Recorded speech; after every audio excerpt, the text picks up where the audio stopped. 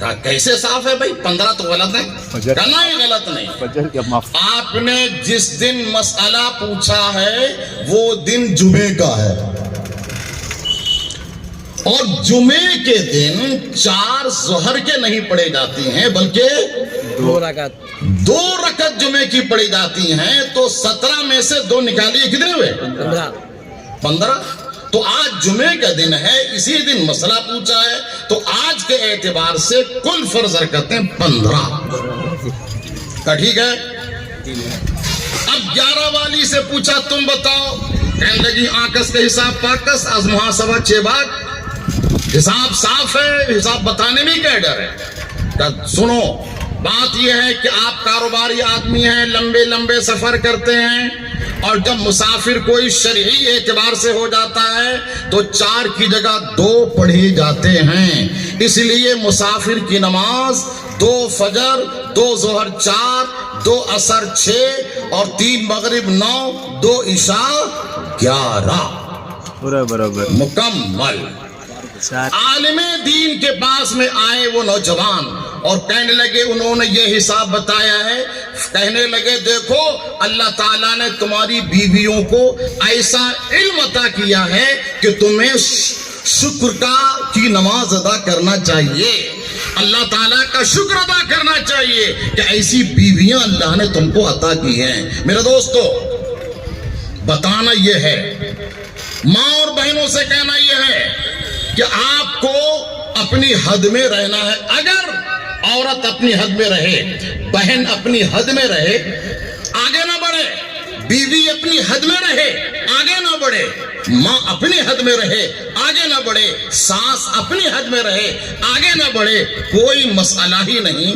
ہر معاملہ شاندار ہے. ایک حدیث پاک آپ کو بتاؤں، آقا کائنات صلی اللہ علیہ وآلہ وسلم نے ارشاد فرمایا، وہ عورت جس پر اس کا شوہر ظلم کرتا ہے، جس پر ظلم کیا جاتا ہے، وہ عورت جس پر شوہر ظلم کرتا ہے، جنت سے ایک حور آواز دیتی ہے، اس پر ظلم کیا جا رہا ہے، تو صبر کر رہی ہے، ان قریب میرے پاس آنے والی ہے، تو اس پر صبر کر، اللہ تعالیٰ تجھے صبر کا بدلہ دے گا.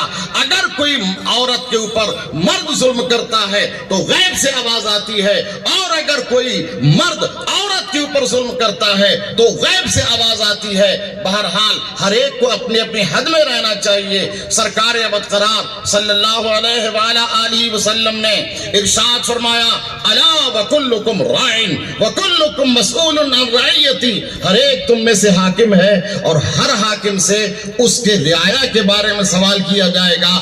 آسان لفظوں میں بات یہ ہے کہ اگر آپ بھائی ہیں تو اپنے بھائی کا حق ادا کرو. اپنے چھوٹے بھائی کی ذمہ داری آپ کی ہے، آپ اس کو سمجھاؤ. اگر آپ باپ ہیں تو آپ بیٹے کے ذمہ دار ہیں، اگر آپ ماں ہیں تو آپ اپنی اولاد کے ذمہ دار ہیں، اگر آپ عالم ہیں تو اپنے محلے کے ذمہ دار ہیں، اگر آپ امام ہیں تو آپ اپنے مقتدی کے ذمہ دار ہیں. ہر ایک حاکم ہے اور ہر حاکم سے بروز قیامت سوال کیا جائے گا کہ تم نے اپنے ماتحت کے ساتھ اپنی ذمہ داری کا حق ادا کیا تھا یا نہیں کیا تھا. میں سید رضوان صاحب اور ان کے معاونین اور یہاں کے علماء اور شہر کولار کے تمام ہی عمائدین کو مبارکباد پیش کرتا ہوں دارالقضا کے قیام کی. اور اس میں ایک دوسرے کا تعاون، ایک دوسرے سے اتحاد، ایک دوسرے سے اتفاق رکھنا بہت ہی ضروری ہے. علماء کرام بھی مل جل کر کام کریں، عوام بھی مل جل کر کام کریں، اور ہماری مائیں اور بہنیں بھی دارالقضا کا تعاون کریں. بئی معنی کہ زیادہ مسائل اپنے گھر ہی میں حل کریں. اگر کوئی معاملہ پیش آ جائے تو دارالقضا کی طرف رجوع کریں. دارالقضا مردوں کی خدمت کے لیے بھی، عورتوں کی خدمت کے لیے بھی، اہل محلہ کی خدمت کے لیے بھی اس کا یہ قیام ہے. اللہ تبارک و تعالی دارالقضا قائم کرنے والے احباب